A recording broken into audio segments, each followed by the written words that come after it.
औज़ुबिल्लाहिमिनश्शैतानिर्रजीम बिस्मिल्लाहिर्रहमानिर्रहीम।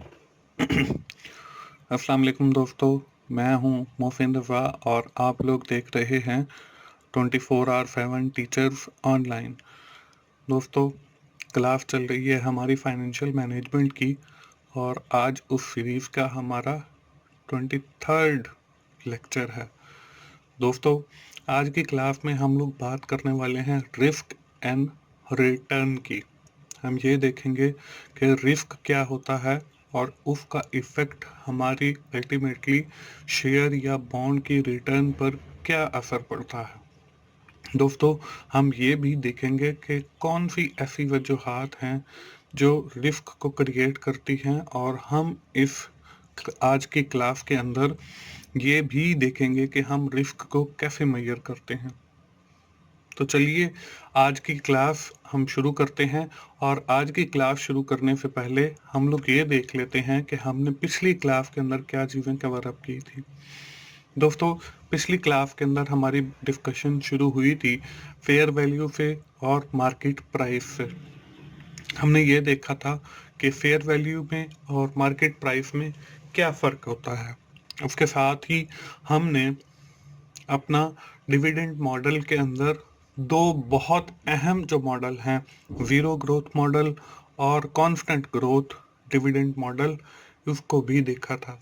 दोस्तों, आखिर में मैंने आपको उससे रिलेटेड एक एग्जाम्पल करके दिखाई थी और साथ ही आपको एक एक्सरसाइज भी दी थी। मुझे पूरी उम्मीद है कि सारे दोस्त जो मैं एक्सरसाइजेस देता जा रहा हूँ वो साथ के साथ सॉल्व करते जा रहे हैं। दोस्तों, अगर साथ के साथ आप वो एक्सरसाइजेस सॉल्व करते जा रहे हैं और मेरा लेक्चर केयरफुली सुन रहे हैं तो मुझे पूरी उम्मीद है कि आपको फाइनेंशियल मैनेजमेंट की समझ भी आ रही होगी। दोस्तों, ये थी हमारी पिछली क्लास। आज की क्लास में हम लोग बात करने वाले हैं, जैसे मैंने आपको पहले भी बताया, रिस्क के ऊपर और रिटर्न के ऊपर।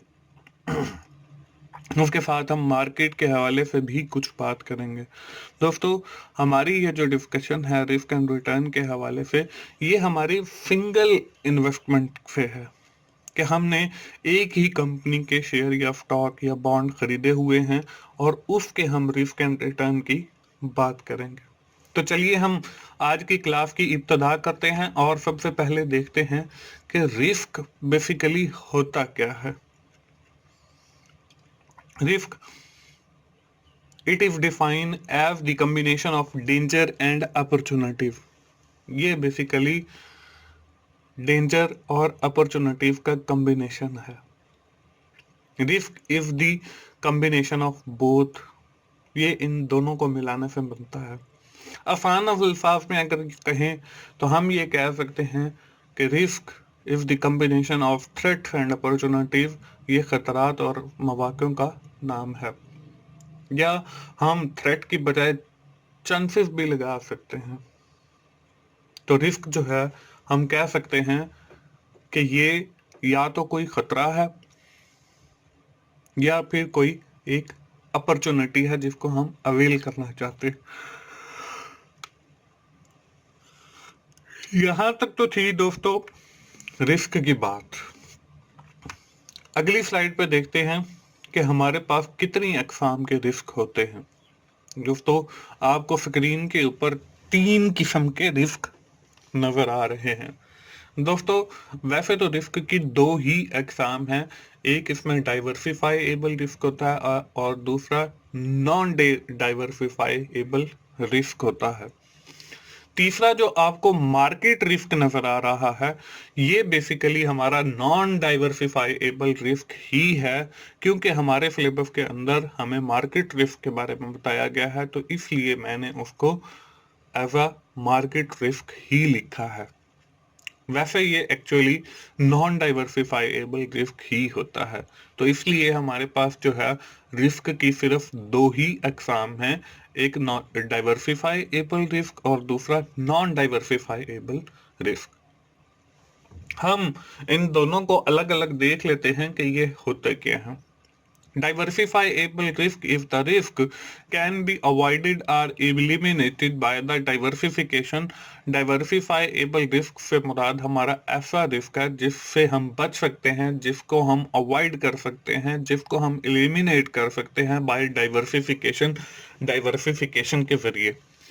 फॉर द टाइम बीइंग आप सिर्फ डाइवर्सिफाइबल रिस्क को देखें, हम विद इन डिटेल जो है डाइवर्सिफिकेशन के ऊपर बात करेंगे बाद के अंदर, लेकिन फिल वक्त आप इतना याद रखिए कि डाइवर्सिफिकेशन से मुराद ये है कि आपने मुख्तलिफ जगहों पर इन्वेस्ट कर दिया है, आपने किसी एक जगह पर इन्वेस्ट नहीं किया। अगर हम बात करते हैं एग्जाम्पल की कि डाइवर्सिफिकेशन रिस्क से मुराद कौन कौन से रिस्क हैं जिनसे हम बच सकते हैं, जिनको हम अवॉइड कर सकते हैं, इसमें है फायर इन फैक्ट्री, कि अगर आपकी कंपनी के अंदर या फैक्ट्री के अंदर आग लग गई है तो हम उससे बच सकते हैं, हम उसके लिए सेफ्टी मेजर पहले से अख्तियार कर सकते हैं। दूसरा है मैकेनिकल फॉल्ट, कि अगर आपका कोई मैकेनिकल फॉल्ट आ गया तो हम उससे बच सकते हैं। अब फायर इन फैक्ट्री से हम कैसे बच सकते हैं कि हम कंपनी की इंश्योरेंस करवा दें कि जब भी हमारी कंपनी में आग लगे, इंश्योरेंस से हम क्लेम करके हम उस जैसी सेम वैसी ही एक और कंपनी बना ले। या हम ये भी कर सकते हैं कि वहां पे ऑक्सीजन के सिलेंडर खड़े कर दें और जब भी आग लगे तो हम उसके जरिए जो है उस पर काबू पा सके।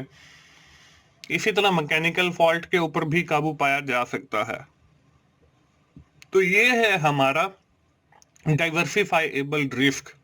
दोस्तों, इस रिस्क को हम जो है अनसिस्टमैटिक रिस्क भी कहते हैं। उसके बाद है हमारा non diversifiable risk. This risk can be avoided, can not be avoided और eliminated by investor by diversification, कि इस रिस्क से जो है ना तो कोई बच सकता है और ना ही इसको अवॉइड किया जा सकता है डाइवर्सिफिकेशन के थ्रू। दोस्तों, इसकी मिसाल भी आपको नजर आ रही है, इंटरेस्ट रेट मूवमेंट या रिसेशन आ गई या बूम का पीरियड आ गया, तो ये ऐसे रिस्क हैं जिनसे हम डाइवर्सिफिकेशन के जरिए नहीं बच सकते, और इन्हीं रिस्क को हम जो है या तो सिस्टमैटिक रिस्क भी कहते हैं और अनसिस्टमैटिक रिस्क भी कहते हैं। दोस्तों, जैसे मैंने आपको पहले भी बताया कि हमारा थर्ड नंबर पे जो रिस्क आपको नजर आ रहा है, जिसको हम मार्केट रिस्क कह रहे हैं, वो हमारा नॉन डाइवर्सिफाइबल रिस्क भी कहलाता है। हम इसको अलग भी देख लेते हैं क्योंकि आगे जाके हम रिस्क के अंदर नॉन डाइवर्सिफाइबल रिस्क नहीं बल्कि मार्केट रिस्क कहने वाले हैं, तो इसलिए मैंने इसको अलग लिख दिया है। It is defined as uncertainty caused by broad movement in the market और इकोनॉमी, के मार्केट के अंदर या इकोनॉमी के अंदर जब कुछ चेंजेस आती हैं या अनसर्टेनिटी आती है जिससे नहीं बचा जा सकता, इसको हम मार्केट रिस्क कहते हैं। इसकी जो एग्जाम्पल है वो भी आपको नजर आ रही है कि अनस्टेबल मार्केट हो सकती है या चेंजेस इंटरेस्ट रेट हो सकते हैं, इंटरेस्ट रेट के अंदर कोई तब्दीली हो सकती है, तो इसको हम मार्केट रिस्क कहते हैं। दोस्तों, ये तो हो गई हमारी रिस्क के हवाले से बात और उसकी अकसाम के हवाले से बात कि हमारे पास दो अकसाम है, एक डाइवर्सिफाइबल और एक नॉन डाइवर्सिफाइबल, और नॉन डाइवर्सिफाइबल को हम मार्केट रिस्क भी कह सकते हैं। अगले लिखा हुआ है कि total risk is equal to diversifiable risk plus market risk. मतलब हम ये भी कह सकते हैं कि जो हमारा टोटल रिस्क है वो है diversifiable risk plus non diversifiable risk. और जैसे मैंने आपको बताया कि हम इस कोर्स के अंदर जो है नॉन डाइवर्सिफाइबल रिस्क को एज अ मार्केट रिस्क कहेंगे, और होता भी यही है कि जो नॉन डाइवर्सिफाइबल रिस्क है वही आपका मार्केट रिस्क है, तो इसलिए यहाँ पे diversifiable risk plus market risk को अगर हम मिलाते हैं तो हमारे पास टोटल रिस्क बन जाता है। दोस्तों, पिछली स्लाइड के ऊपर मैंने आपको बताया कि हमारे पास रिस्क की कितनी अकसाम है। इस स्लाइड के ऊपर आपको नजर आ रहा है काजेज ऑफ रिस्क, कि रिस्क की वजूहात क्या होती हैं, किन वजूहात की वजह से जो है रिस्क क्रिएट होता है, जिसमें सबसे पहली जो वजह है वो है कैश लॉसेस। कि अगर आपको कोई कैश लॉसेस हो रहे हैं तो उससे आपका जो रिस्क है वो या तो कम होगा या फिर आपका रिस्क जो है वो ज्यादा होगा। The second point in this regard is the inflation. अगर चीजों की कीमतें बढ़ रही हैं या डिफ्लेशन हो रही है, कीमतें कम हो रही हैं, तो चीजों की जो कीमतें हैं जब वो बढ़ती हैं तब भी जो आपका रिस्क है वो बढ़ जाता है, या डिफ्लेशन की वजह से आपका जो रिस्क है जब चीजों की कीमतें कम होती हैं तो आपका रिस्क भी जो है वो कम हो जाता है। तो हम कह सकते हैं कि इन्फ्लेशन या डिफ्लेशन की वजह से जो है हमारा रिस्क कम या ज्यादा होता रहता है। इसके बाद डेट है कि आपने जिस कंपनी के शेयर या बॉन्ड खरीदे हुए हैं उनका जो कर्व है वो या तो बढ़ रहा है या कम हो रहा है। तो जब कंपनी जो है जिसका कर्व बढ़ता चला जाएगा और वो दिवालिया की तरफ बढ़ती चली जाएगी तो उससे भी जो आपका रिस्क फैक्टर है, जिस कंपनी के आपने शेयर परचेज किए हुए हैं, वो रिस्क आपका बढ़ जाएगा। इसके बाद पॉलिटिकल सिचुएशन है कि अगर आपके मुल्की हालात जो हैं वो बेहतर नहीं हैं, आपकी जो पॉलिटिकल सिचुएशन है वो भी कोई स्टेबल नहीं है, तो उस सूरत में भी आपका जो रिस्क है वो या तो कम होगा या फिर आपका बढ़ेगा। अगला जो पॉइंट है वो आपको वार या खाना जंगी का नजर आ रहा है कि अगर आपके मुल्क या इकोनॉमी की जो सूरत हाल है वहां पे खाना जंगी है और कई अरसे से चली आ रही है, तो उस सूरत में भी आपका जो रिस्क है उस शेयर का वो या तो कम होगा या फिर ज्यादा होगा। इसके बाद फेट है, अदम एतमाद की वजह से भी आपका रिस्क जो है वो बढ़ जाता है। कई बार कंपनीज के शेयर जो हैं वो इतने गिर जाते हैं कि उन कंपनीज या वो फ्रेडिलेंट कोई कंपनियां होती हैं, फ्रॉड कर जाती हैं, तो उनके ऊपर जो है लोगों का एतमाद जो है वो खत्म हो जाता है। और अगर वो किसी नाम नए से आती हैं और उनको पता चल जाता है कि इन कंपनीज का ऑनर जो है वो वही पुराना बंदा है, तो वो अदम एतमाद की वजह से भी उसका रिस्क जो है वो या तो बढ़ जाता है या फिर कम होता है। तो दोस्तों, ये 6 वजूहात हैं जिनकी वजह से हमारा रिस्क जो है वो या तो कम होता है या फिर बढ़ जाता है। इसके अलावा और वजूहात भी हो सकती हैं, लेकिन यहाँ पे मैंने जो आपसे डिस्कस की हैं या जो मैंने आप लोगों के साथ शेयर की हैं वो सिर्फ ये मैंने 6 शेयर की। उसके बाद दोस्तों हमने ये देख लिया कि रिस्क क्या है, हमने साथ में ये भी देखा कि उसके कितनी अकसाम हैं, और हमने ये भी देखा कि उनकी क्या वजूहात है रिस्क की, कि जिसकी वजह से रिस्क बढ़ता या कम होता है या क्रिएट होता है। तो अब हम देख लेते हैं कि हम रिस्क को कैसे मेजर कर सकते हैं। It is the weighted average of expected return of each investment in the portfolio। Basically हम रिस्क को नंबर्स के अंदर मेजर करते हैं, और हम रिस्क को बेसिकली मेजर करते हैं with the help of standard deviation.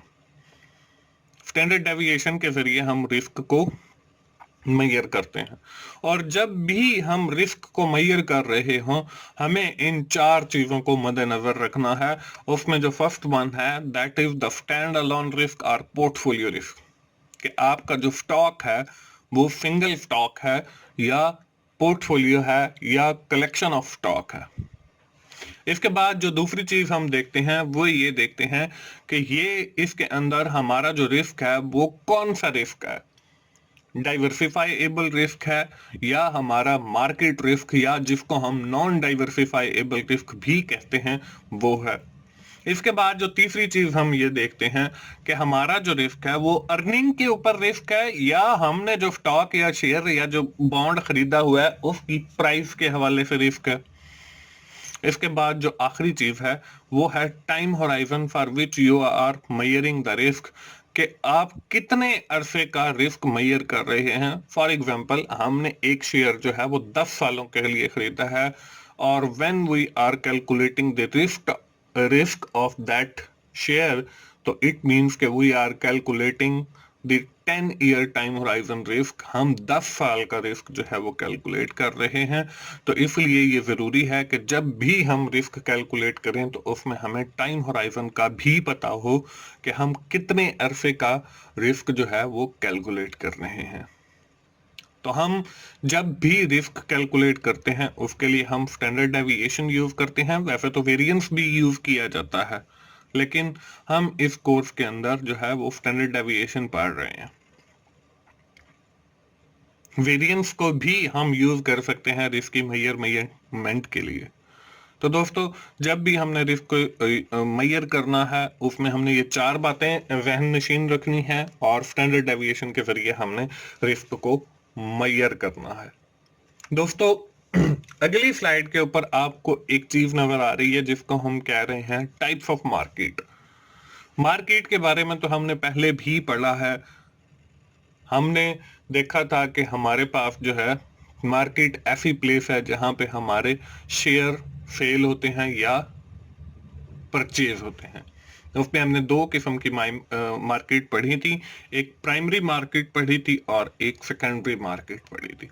दोस्तों, आज की क्लास के अंदर हम जो मार्केट पढ़ने वाले हैं वो हम मार्केट की सिचुएशंस के हवाले से पढ़ने वाले हैं। यहाँ पे आपको 2 एनिमल्स की पिक्चर नजर आ रही है। इसमें एक को हम बियर कहते हैं जिसको हम रीच, या दूसरे को हम बुल कहते हैं जिसको हम भैंसा कहते हैं। और यहाँ पे आपको नजर आ रहा है कि जब वो भैंसा अटैक करता है तो उसका जो एरो है वो अप की तरफ है, और जब रीच अटैक कर रहा है तो उसका जो अटैकिंग स्टाइल है वो नीचे की तरफ है कि वो नीचे आएगा, और उसका एरो भी आपको नजर आ रहा है कि नीचे की तरफ है। बिल्कुल इसी तस्वीर की तरह हमारी जो मार्केट है उसकी भी जो सिचुएशन है वो हमारे पास कुछ 3 किस्म की होती है। इसमें जो हमारे पास पहली सिचुएशन है इसको हम बुल सिचुएशन कह रहे हैं। इसमें जो आपको ये एक भैंसे वाली तस्वीर नजर आ रही है जिसका एरो ऊपर की तरफ है, इस सिचुएशन को हम बुल सिचुएशन कहते हैं। इसके बाद जो दूसरी सिचुएशन आपको रीच वाली नजर आ रही है इसको हम बियर मार्केट सिचुएशन कहते हैं। और जो थर्ड आपकी सिचुएशन है वो नॉर्मल है, बिटवीन इन दोनों के है, ना तो वो बियर है और ना ही बुल है। दोस्तों, जब हमारे पास जो है बुल सिचुएशन होगी इसमें हम ये कहते हैं कि हमारी जो इकोनॉमी है वो अच्छी चल रही है, इकोनॉमी इज डूइंग वेल।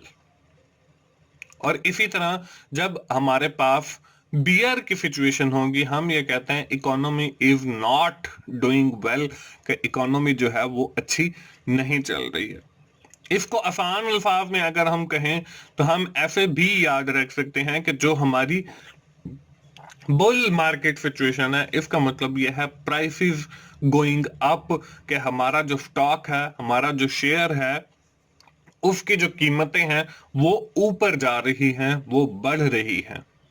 इसी तरह अगर हम बियर मार्केट सिचुएशन की बात करें तो हम ये कह सकते हैं कि हमारी जो प्राइसेस हैं गोइंग डाउन, कि वो कम हो रही हैं या नीचे की तरफ आ रही हैं, बिल्कुल इसी रीच की तरह जो आपको इस तस्वीर में नजर आ रहा है। तो दोस्तों, हमारे पास अब 3 मार्केट सिचुएशंस हो गई हैं। एक जिसको हम हाई मार्केट भी कह सकते हैं, और जिसको हम लो मार्केट कह रहे हैं, और नॉर्मल मार्केट कह रहे हैं, या फिर हम बुल, बियर और नॉर्मल मार्केट कह रहे हैं। दोस्तों, इन मार्केट को समझाने का मकसद ये था कि हम जो आगे एक्सरसाइजेज करने वाले हैं या जो हम एग्जाम्पल करने वाले हैं उसके अंदर ये तीनों यूज होंगी। तो अब मेरे ख्याल में आपको बुल मार्केट, बियर मार्केट और नॉर्मल मार्केट की समझ आ गई है। तो दोस्तों, अगर आपको इन तीनों मार्केट की समझ आ गई है तो आपके सामने स्क्रीन के ऊपर अब एग्जाम्पल आपके सामने है। A share if dealing in the market price of share if different situation of the market are as follow। Market के अंदर जो शेयर बिक रहा है उसके जो डिफरेंट मार्केट के अंदर सिचुएशन है वो आपके सामने है। इसमें आपको first market situation price of stock of probability नजर आ रहा है। इसमें पहली सिचुएशन आपकी बुल है, जिसमें मैंने आपको बताया था कि कीमतें जो हैं वो बढ़ती हैं। अब यहाँ पे देखें 140 आपकी प्राइस है स्टॉक की और प्रोबेबिलिटी 30% है। उसके बाद नॉर्मल मार्केट है, इसके अंदर देखें कीमत जो है वो 110 है, मतलब बिटवीन है बेयर मार्केट के और बुल मार्केट के, और आपकी जो प्रोबेबिलिटी है वो 40% है। इसी तरह आपकी बेयर मार्केट है, जिसके अंदर मैंने बताया था कि कीमत कम होती है। अब देखें आपकी पहली जो कीमत थी वो 140 थी, अब वो कम होकर 80 पे पहुंच गई है और इसकी जो प्रोबेबिलिटी है वो 30 है। इसमें नोट दिया हुआ है प्रेजेंट वैल्यू ऑफ प्राइस, मतलब उस स्टॉक की प्राइस जो है करंटली मार्केट के अंदर वो 100 रुपीज है। तो यहां पे देखें कि 100 है हमारी प्राइस। अगर हम बुल की बात करते हैं तो वो ज्यादा कीमत 140, अगर हम बियर की बात करते हैं तो वो 80, नॉर्मल हमारी 110। हमने करना क्या है, हमने ये करना है find out the rate of return in each market situation. हमने हर मार्केट सिचुएशन के अंदर अपना रेट ऑफ रिटर्न कैलकुलेट करना है। Find out the expected rate of return, फिर हमने expected rate of return calculate करना है and find out the total risk. हमने टोटल रिस्क फाइंड आउट करना है by solving the standard deviation. हम स्टैंडर्ड डेविएशन निकालेंगे तो हमें टोटल रिस्क का खुद ही अंदाजा हो जाएगा। ये है दोस्तों आज की हमारी एग्जांपल। तो चलिए इसके सॉल्यूशन की तरफ बढ़ते हैं और देखते हैं कि हमने इसको कैसे सॉल्व किया। दोस्तों स्क्रीन के ऊपर आपको नजर आ रहा है expected return rate of return का फॉर्मूला कि पी आई और आर आई। अब पी आई से क्या मुराद है और आर आई से क्या मुराद है। पी आई से मुराद हमारी प्रोबेबिलिटी ऑफ आउटकम है और आर आई से मुराद हमारा रेट ऑफ रिटर्न है।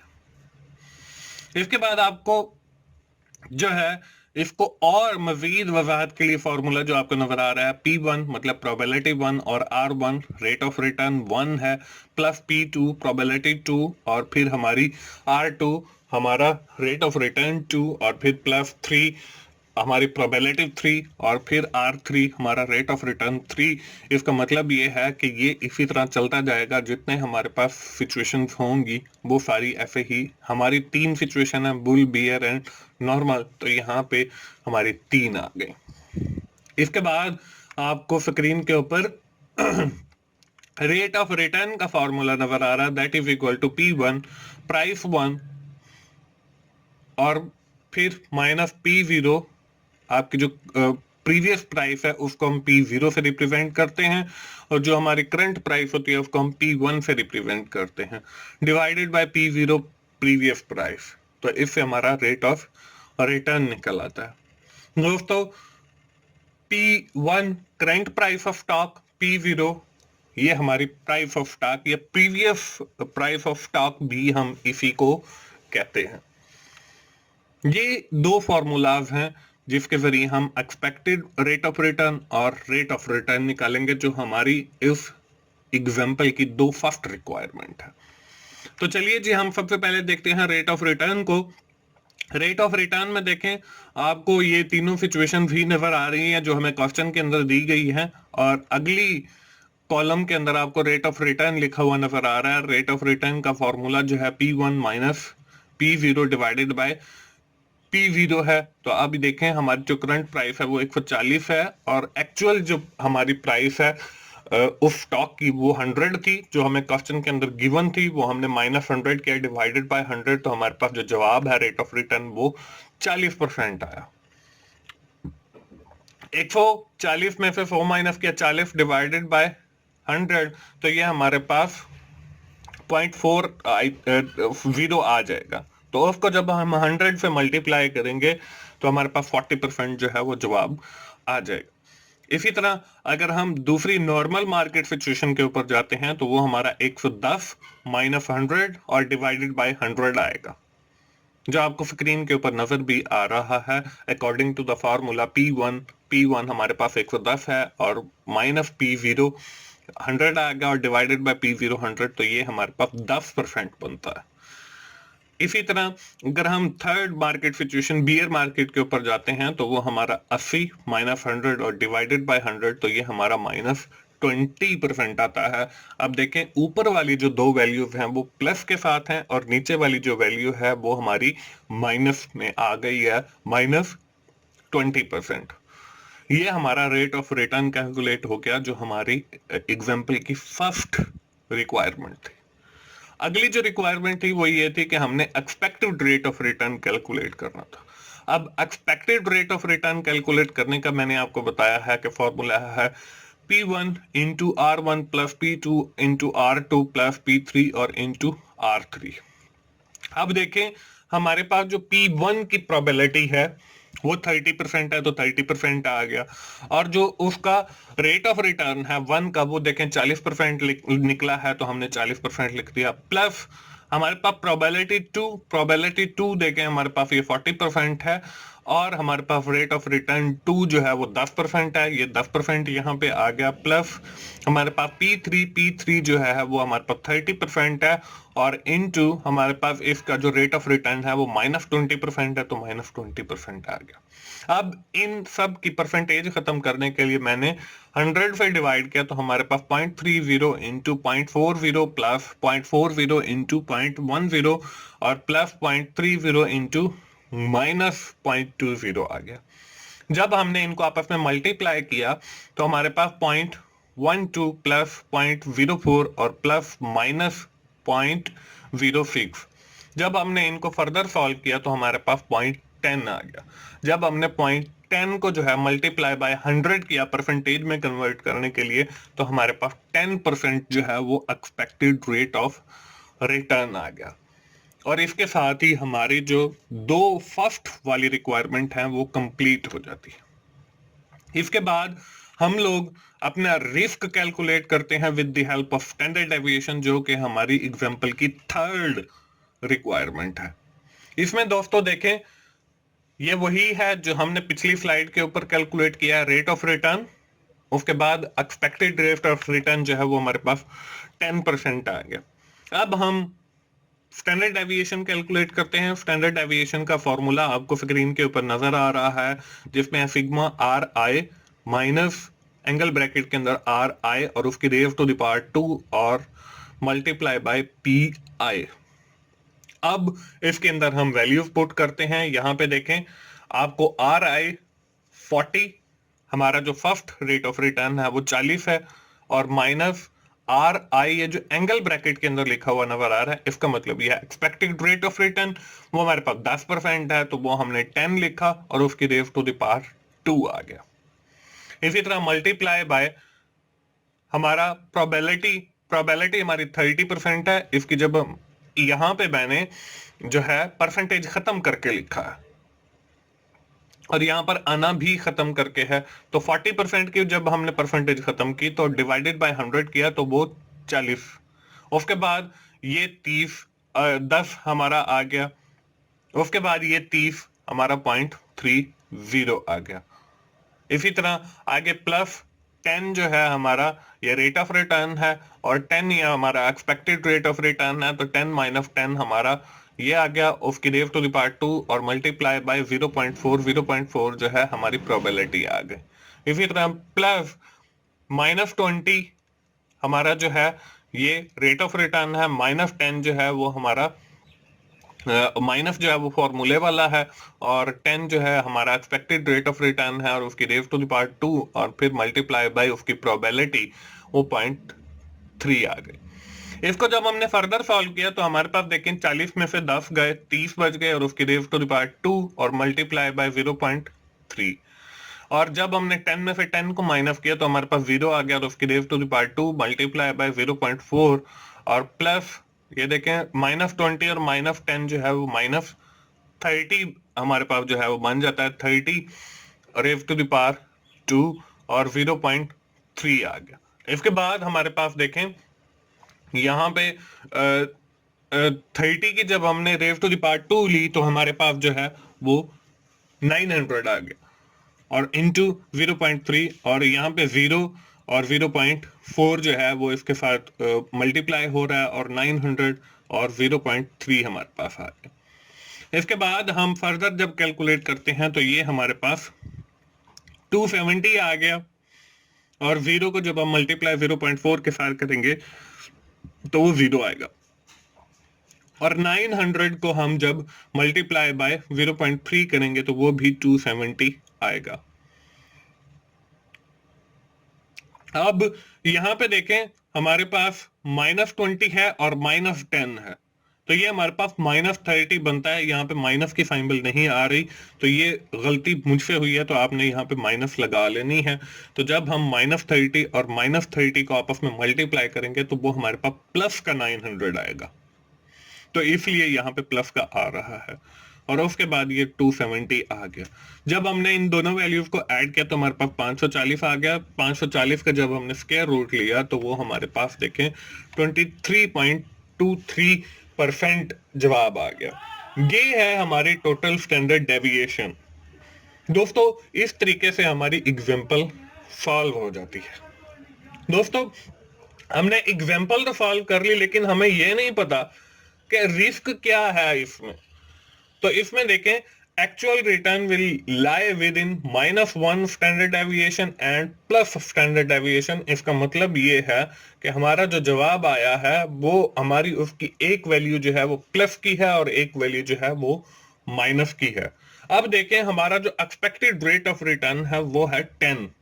अब यहां पे देखें 10% -23.23, तो यहाँ पे ये 10% जो है हमारा एक्सपेक्टेड रेट ऑफ रिटर्न है, इसके साथ -23.23 ये जो हमारी स्टैंडर्ड डेविएशन निकाली है मैंने वो आ गई। अब देखें, एक बार मैंने स्टैंडर्ड डेविएशन को 23.23 को प्लस माइनस वाली वैल्यू के साथ लिया है, फिर एक बार मैं प्लस वाली वैल्यू के साथ भी लेता हूं। अब यहाँ पे हमारे पास जो जवाब आया वो आया -13.23, क्योंकि जब हम 23.23 में से माइनस करेंगे 10 को तो हमारे पास 13.23 जो है वो जवाब आएगा माइनस में, क्योंकि बड़ी वैल्यू माइनस वाली 23.23 है। इसी तरह जब हम इसके अंदर 10% ऐड करते हैं तो वो हमारा जो जवाब है वो 33.23 आया है। तो हम ये कह सकते हैं, therefore we can say that 68.27% chances. अब ये 68.27 ये कहां से आ गया? हमारे पास जो टोटल होता है वो 1 या 100% होता है, उसमें से जब हम 23.23 माइनस करेंगे तो वो हमारे पास 68.27 आएगा जवाब। तो इसलिए हम ये कह रहे हैं, therefore we can say that 68.27% chances that the actual return of our stock investment after 1 year will be somewhere between -13.23 ये जो हमने कैलकुलेट किया है और and 33.23 ये जो हमने प्लस वाला कैलकुलेट किया है, कि हमारा जो है वो एक्चुअल रिटर्न वो हमारा -13.23 से लेकर और +33.23 के दरमियान हो सकता है। उसके बाद यहां पे लिखा हुआ है -13.23 या 24 इज नॉट गुड साइन। ये हमारा गुड साइन नहीं है। That indicate they were more we are making loss. जब माइनस की वैल्यू आ जाती है तो इसका मतलब ये है कि हमें नुकसान हो सकता है। अब यहां पे देखें, हमें दो चीजें मिल गई। एक ये कि हमारा जो जवाब है वो 23.23 है, और दूसरा ये है कि हमें एक रेंज मिल गई है कि हमें जो है इन्वेस्टमेंट के ऊपर जो रिटर्न है एक्चुअल वो -13.23 से लेकर 33.23 तक हो सकता है। लेकिन अब नुकसान की बात यह है कि एक वैल्यू जो है वो हमारी नेगेटिव वाली आ गई है, इसलिए हमें ज्यादा नुकसान हो सकता है। अब यहाँ पे आखिर के अंदर एक बात लिखी हुई है, higher standard deviation mean higher risk, lower standard deviation mean lower risk. अब हमारी जो स्टैंडर्ड डेविएशन का जवाब आया है वो है हमारा 23.23। ये हमारा, अगर हम उसको कैलकुलेट करें तो ये चौथा हिस्सा है तकरीबन ऑलमोस्ट।